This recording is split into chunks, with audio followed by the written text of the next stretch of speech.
feel the blood creeping up from the heathens. Got will, got fight, got pride, got reason. If they wanna go eat, then you know I'm gon' feed them. If you're coming for me, hope you're ready for a demon. I got eyes in the back of my head, I'm seeing. Take me for granted and you know I'm leaving. I'ma take what's mine with the webs I'm weaving. I could take this crowd from seeing to believing. Got a taste for blood and my tongue keeps bleeding from the words I spit. So sharp, so freezing, so cold. Behold, frostbite they feeling. I could tear you apart or I could go heal them. Don't believe in. What's going on, Rangers fans? Welcome to yet another edition of From the Blue Seats, a New York Rangers podcast presented by DraftKings. I'm Jimmy Fanizzi. I hope you're having a wonderful day. Make sure you follow us on X and Instagram at BlueSeats94 and use the hashtag BlueSeats to chat with us on any and all topics at hand. Also, make sure you like and subscribe on YouTube and subscribe on all audio platforms, and be sure to rate us 5 stars. It would mean the world to us. Yes, I called it X for once. Shocking. Breaking news. I guess I got to get with the times eventually. But once again, if you're watching on YouTube, no video, I do apologize. I was supposed to get a new webcam a month ago, but unfortunately that never happened. My laptop webcam seems to want to work whenever I live stream games for the THPN YouTube channel, but never, ever when I record an episode. Although it has worked for the past couple episodes that I uploaded recently, which if you haven't seen yet, go check out. But again, apologies for no video on the YouTube side, but hopefully it will finally be fixed toward the season's end. But with that being said, this roller coaster season that is the 24-25 New York Rangers is almost over. There's 11 games to go, and somehow, some way, at the time of this recording, it is March 24th, 2025 at the time of this recording, and they are currently 1 point back of the Montreal Canadiens for the second wildcard spot. But the Islanders, a team who cannot score like the Calgary Flames, are 1 point back of the Rangers. And look, all of a sudden the Islanders are playing good hockey. For a team that can't score, I've said this about the Islanders, they may not be able to score, but when they do, they have no problem shutting you down because they play a great defensive battle. They are a great defensive team, unlike the Rangers, but I digress there. Islanders are 1 point back of the Rangers with 73 points. Rangers have 74 points. Montreal has 75 points. And of course, the Senators have the first wildcard spot with 79 points. Columbus has fallen off a little bit. They have 71. Detroit's fallen off. They have 70. Boston and Pittsburgh have fallen off. They both have 69. Nice, but that's beside the point. Philadelphia has 65 and Buffalo has 62. So needless to say, at least the bottom 4 teams, Boston, Pittsburgh, Philadelphia, and Buffalo, they are not going anywhere this season. But Detroit, for some reason, is still in the fight. Columbus is still in the fight. And the Islanders are slowly but surely creeping up. And the Islanders, at the time of this recording, play tonight against the Columbus Blue Jackets. So if the Islanders win, they all of a sudden are tied with Montreal for the second wildcard spot, which is something the Rangers do not want. So, even though I declared the season dead in the last episode, if the Rangers want to avoid trouble here with the Islanders, they need to start winning games. They have 11 to go, and it starts with 3 games out west against the Kings, the Ducks, and the Sharks. And I gotta say, if you don't take at least 2 out of these 3 games on this Western road trip, we're going to have a serious problem. And what I mean by that is, look, the Kings, they just mollywopped the Bruins 7-2. So, the Kings are a good team. The Kings are one of the more surprising teams to me this season. I didn't expect them to do much, but at the time of this recording, they are currently second in the Pacific behind Vegas. So, they're definitely out with something to prove. So I got to give the Kings credit. They're a very good team this year. Kopitar and Doughty don't look like they're slowing down anytime soon. So give the Kings credit. They are certainly a threat in the West. So it wouldn't shock me if they lost against the Kings, but you want to go in there and handle your business. And if Jonathan Quick doesn't start that game, I'd be very surprised. It seems like they start Jonathan Quick every time they play the Kings. I mean, why wouldn't they? I mean, he did play for the Kings. He won them 2 Stanley Cups for crying out loud. So, Jonathan Quick should get the start against the Kings. But If Igor starts, I'll be a little bit surprised about that, but I digress. Would it surprise me if they lost to the Kings? No. But I do expect a close game, and I hope they go in there and handle their business. The games I'm talking about are Anaheim and San Jose. Listen, Anaheim, I really don't have as much concern with them as I do have concern about the San Jose Sharks. Look, Anaheim is 30, 32, and 8 with 68 points at the time of this recording. So Anaheim's not trash, but you should be able to go in there and handle your business. But if you let Jacob Trouba score, I will be very disappointed in you. But all kidding aside, you should be able to go into Anaheim and handle your business. If you lose to the San Jose Sharks, who are, without a doubt, the worst team in the NHL this season at 19, 42, and 9. Let me repeat that. 19, 42, and 9. They're worse than the freaking Chicago Blackhawks, for crying out loud. You can't make this stuff up. And God bless Logan Couture. I don't know why he's still on that team. He should have moved on a little while ago, but hey, God bless him.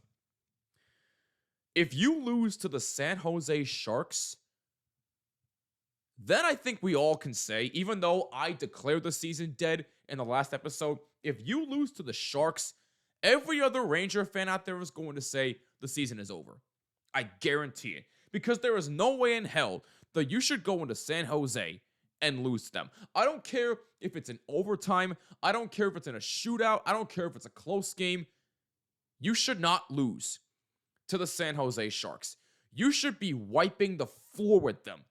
And if they wipe the floor with you, that's even more embarrassing. But that's a discussion for another day, if and when we get there. Or when we get there, I should say. So, that's what I mean by you should go into California and take 2 out of 3. I really don't expect much against the Kings, but I do expect them to go into Anaheim and San Jose and handle their business.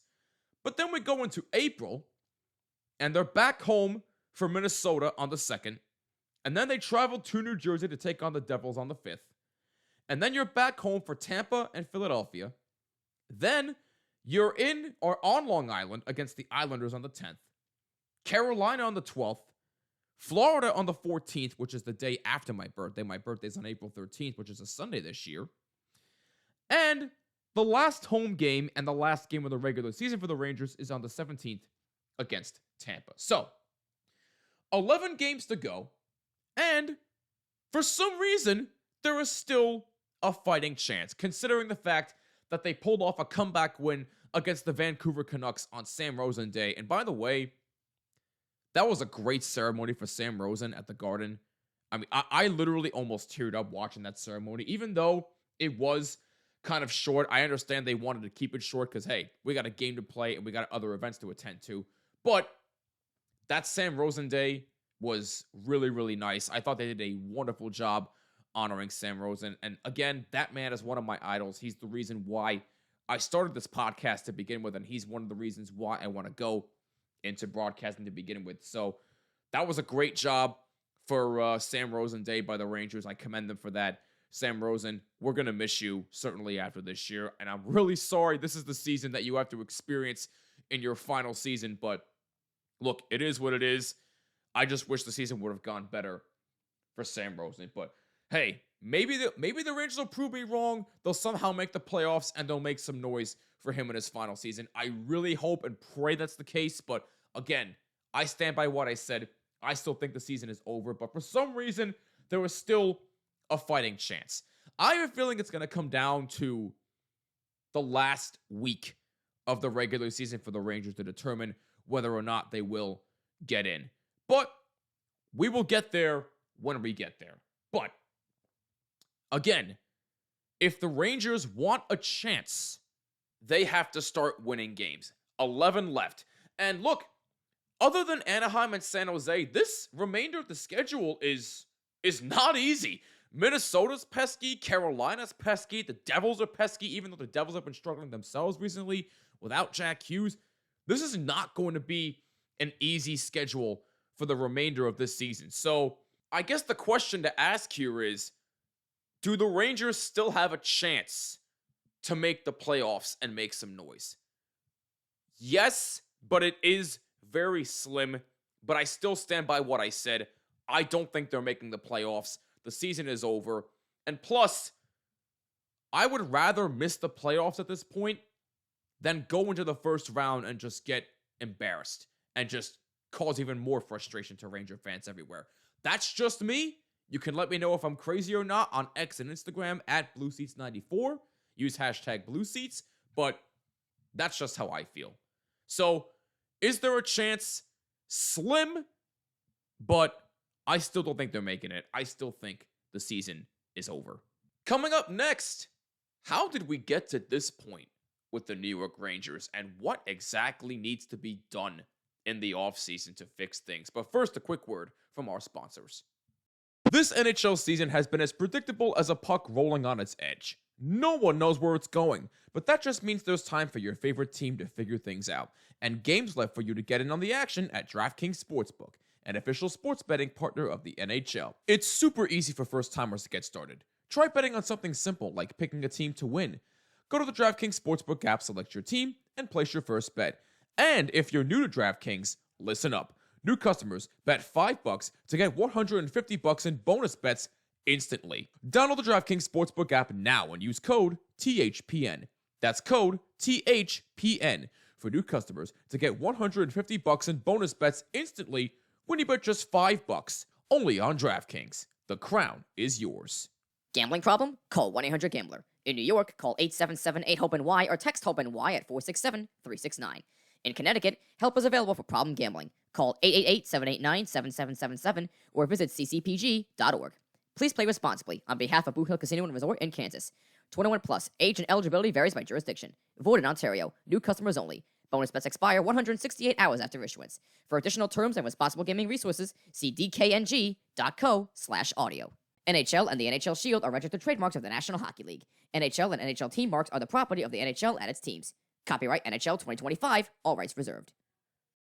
All right, we are back, and now really quick, we are going to talk about how the hell we got to this point with the New York Rangers. How in the world have they fallen off so mightily this season? How are they just missing out on a wild card spot in the playoffs? This is a team where everybody was talking about, well, not everybody, but most people were saying, oh, this is going to be a top 3 team in the Metro. They're going to be fighting with Carolina, the Devils. It's going to be a dogfight again like it was last year. And now look where they are. And how did we get to this point? Well, I think I know the answer. And look, I don't know everything. I'm no aficionado here. I'm just a fan. But I think I know why this team has fallen off this year. All of the flaws that this team had for the past decade or so, or over that since I've been watching this team since 2012, and I've seen the flaws. They lack shooting. They can't defend. The power play is anemic. And look, all these issues have been going on for quite a while. But they finally came back to bite them in the ass. And what do I mean by that?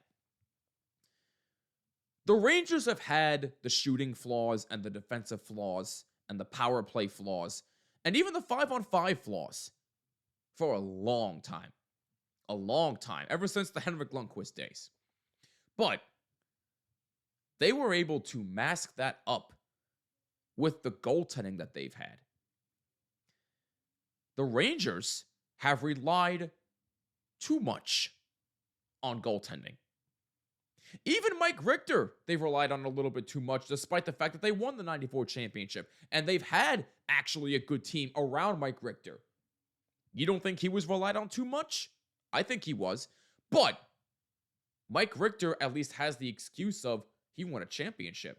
He had a good team surrounding him, so he can handle that burden sometimes. Henrik Lundqvist has literally carried the team on his back for his entire career. He single-handedly led them to the Stanley Cup final in 2014, even though they had no business being there, playing a dominant Kings team who won a championship back in 2012 against the Devils. Do you honestly think that Henrik Lundqvist had good teams around him? Nope. Did he have a decent team around him? Yes. 2014. But their flaws got exposed in the Stanley Cup final, which is why I say they had no business being there. Henrik Lundqvist never, ever had a good team around him. The same can be said about Igor Shesterkin. I feel like the Rangers have relied so much on goaltending over the past decade that they are wasting the primes of their career. They wasted Henrik Lundqvist's career, and I'm worried that same is going to happen for Igor, because they're certainly wasting his career at least this year. Will it be better next year? I have no idea. I think Igor will be fine. It's not all of his fault this year that the team can't score, can't defend. Look, some of the goals he's given up, yeah, a few of those he's going to want back. He's had some bad games, but doesn't every goaltender have bad games? Henrik Lundqvist has had bad games. Mike Richter, who has a championship, he had bad games. Even Gump Worsley, who's a Hall of Fame goalie, he never won a championship, and he's had bad games. Okay? So, look, you can point the blame at Igor all you want, and yes, he deserves some blame, but it's not all his fault. It wasn't all Hank's fault. It wasn't all Richter's fault. It wasn't even all Gump Worsley's fault. It's a team sport. The Rangers this year as a team are terrible. Terrible. 5-on-5 is terrible. The power play is terrible. Shooting is terrible. Defensive coverage is a joke. They can't block shots. They can't do anything right. The only thing that seems to be going their way is the penalty kill. But let me tell you also why that can be a bad thing too. As great as their penalty kill has been, 14 shorthanded goals, which by the way, leads the league. In a season where everything has gone backwards, they lead the league in shorthanded goals. You can't make this up. You really can't. So, as great as their penalty kill is, it's also a bad thing because the discipline factor is also a joke. I mean, when you have a game where you take back-to-back too many men on the ice penalties, that tells me all I need to know about the discipline factor. This is essentially the same coaching staff, right, as last year, who guided them to the President's Trophy, who guided them to the Eastern Conference Final. They were 2 games away from going to the finals again. 2 games away! Panthers were obviously the better team, but they were 2 games away from going to the final last year. This is essentially the same team. Now, I know they traded a couple pieces away, but it's essentially the same team. Will Cooley has been a massive bright spot. He is having an unbelievable season for the Rangers. God bless that kid. Panarin, I know he hasn't looked like his usual self, but he scored 30 goals yet again this year. Zibanejad, though, has been terrible. Kreider has been terrible. Fox has been terrible. Lindgren, he was terrible, but he gets traded to Colorado. Philip Hedl, I know he's had his injury history, and look, what's happening with Hedl with Vancouver right now, obviously, we wish him nothing but the best. Hopefully his career isn't over because of that nasty hit he took, but we wish Hedl the best. But he got traded, so I know that there have been a couple of key pieces on that team from last year that were traded away, but it's still essentially the same team, so what the hell happened to them? I don't have all the answers. I'm not in that locker room. But what I think happened is that all of the flaws that they tried to hide for the past decade finally caught up to them this year. It finally caught up. Those flaws that they tried to hide from great goaltending, or behind great goaltending, I should say, finally came back to bite them in the ass. That's what I think happened.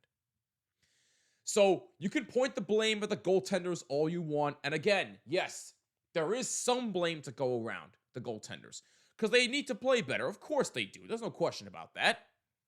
But again, it's not all their fault.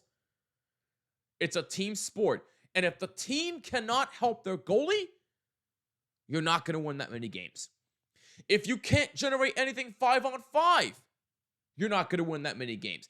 If you can't generate anything on the power play, you're not going to win that many games. If you can't block shots, if you can't generate anything on the discipline side, you're not going to win games. Period. This season has been an absolute roller coaster. It's been a mess. Again, I declared the season dead. It's over. They're not making the playoffs. But yet, for some unknown reason, they still have a chance. And why is that? Because the teams that they were fighting, Columbus and Detroit, they've fallen off. They've been struggling recently. But the Islanders, who are another team that can't score, all of a sudden are creeping up behind the Rangers. That is a problem. That's a massive problem. When you have a piss-poor game like you did against the Calgary Flames team, who also can't score, and you have an Islander team creeping up behind your ass, who also can't score, that is a problem. You know you're better than both of those teams, and yet for some reason, this is not your year. It's not your year. So look, I don't know what has to be done this offseason. Maybe there needs to be a change with one of the coaches. Maybe get rid of Phil Housley. I've been clamoring for him to go a while ago, granted, but maybe he needs to go. Keandre Miller, who should have been traded at the trade deadline, he needs to go. There's a lot of things that need to happen in the offseason for me to believe that this team can compete again. And next year is their centennial. 100 years of Rangers hockey. And it's going to be a great celebration. But I just hope that in return, next year, we get a much better season than we did this year. Unless for some reason, the Rangers prove me wrong, they make the playoffs, and they all of a sudden make some noise. Hey, weirder things have happened in the NHL. But I still stand by what I said. The season is over, they're not making the playoffs, and how we got here, the reasons I exclaimed. All the things that they've been trying to hide behind great goaltending finally came back to haunt them this year. So, look, as frustrating as it is, we got 11 more games to go. I really hope and pray they prove me wrong, but I don't see it happening. The season is over. I'm sorry. I know most Ranger fans don't want to hear it, but this team is just way too inconsistent. They haven't shown me one good thing to make me believe that they're going to make noise if they make the playoffs this year. I'm sorry. They're just way too inconsistent. I want to hear from you, though. Do you think I'm crazy? Do you think the season is over? Or are you hanging on to a slim chance that they could make the playoffs? Let me know on X and Instagram at BlueSeats94 and use the hashtag BlueSeats. Hey, feel free to call me crazy. Feel free. I can take it. But I stand by what I said. It's my opinion. You have yours. That's the beauty of sports talk, baby. Come at me with all you got. Do you think the season is over? Or are you hanging on to that slim chance that they will do something? Let me know. X, Instagram, at BlueSeats94. Use hashtag BlueSeats. And also leave a comment down below on our YouTube channel. That also helps us out a lot. I also want to know from you, what do you think needs to happen in the offseason for you to believe that the Rangers can be competitive again? Again, X and Instagram at BlueSeats94. What do you think needs to be done this offseason for the Rangers? And are you with me or are you against me? It's up to you. I have my opinion. You have yours. Come at me. I can take it. Anyway, That's going to wrap it up for this edition of From the Blue Seats, a New York Rangers podcast. Thank you so much for tuning in. If you like what you heard or saw, make sure you hit that like button and subscribe on YouTube and hit that bell so you're notified of all new episodes that are posted. Also, make sure you subscribe on Apple, Spotify, YouTube Music, wherever you listen to podcasts. And be sure to rate us 5 stars. It would mean the world to us. And also follow us on X and Instagram at BlueSeats94 and use the hashtag BlueSeats to chat with us on everything that we discussed in this episode and all other episodes of this show. And one more reminder, we are sponsored by DraftKings. Use code THPN at sign up. New customers bet $5. Get $150 instantly in bonus bets only at DraftKings. Must be 21 or older in select states, and please play responsibly. I'm Jimmy Fanizzi. This is From the Blue Seats, a New York Rangers podcast. 11 games to go. Let's see what the boys can do. Go Blue Shirts, and I'll catch you next time. Peace!